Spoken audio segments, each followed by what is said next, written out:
Tanggal 2 Oktober, hari ke-276.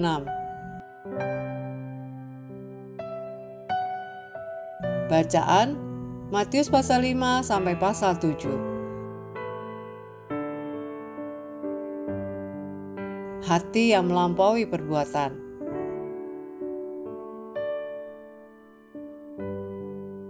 Garis besar. Khotbah di bukit dalam Matius pasal 5 sampai pasal 7 adalah inti ajaran Yesus.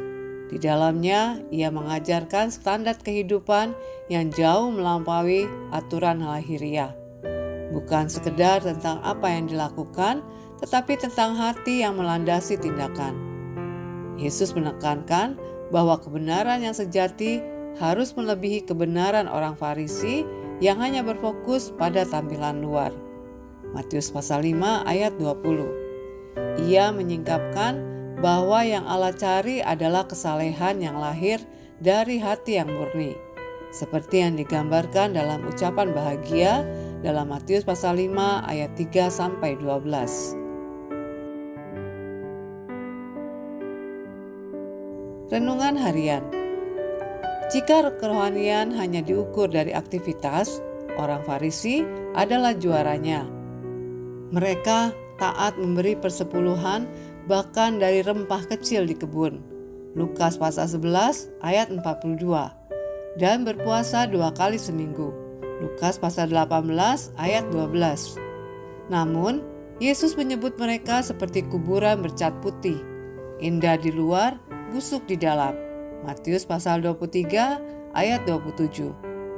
Yesus berkata, "Jika hidup keagamaanmu tidak lebih benar daripada ahli Taurat dan orang Farisi, kamu tidak akan masuk ke dalam kerajaan surga."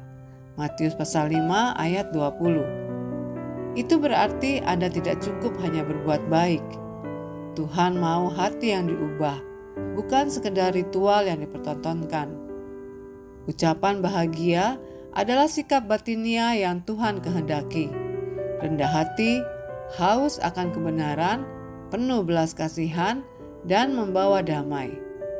Inilah kebenaran yang sejati, bukan untuk pamer, melainkan untuk kemuliaan Allah.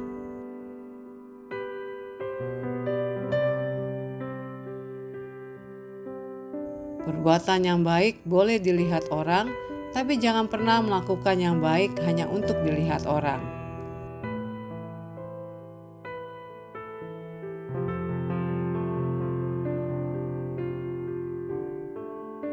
Pendalaman. Guru dan ajaran. Matius pasal 5 ayat 2. Yesus mulai mengajar atau didasko murid-muridnya. Kata ini berkaitan dengan huruf atau disciple. Ajaran Yesus selalu memaksa orang untuk memilih, mendekat, dan mengikutinya atau menjauh karena merasa tersinggung. Terlihat atau tersembunyi. Matius pasal 5 ayat 16. Yesus berkata agar cahaya Anda bersinar di depan orang. Matius pasal 5 ayat 16. Tetapi ia juga memperingatkan agar tidak berbuat baik demi dilihat orang. Matius pasal 6 ayat 1. Tidak ada kontradiksi. Yang membedakan adalah motif. Jika untuk kemuliaan Allah itu benar. Jika untuk mencari pujian manusia itu sia-sia. Demikian renungan hari ini. Jika Anda ingin mendengarkan bacaan Alkitab hari ini, silakan buka tautan video yang tersedia di layar Anda. Amin. Tuhan Yesus memberkati.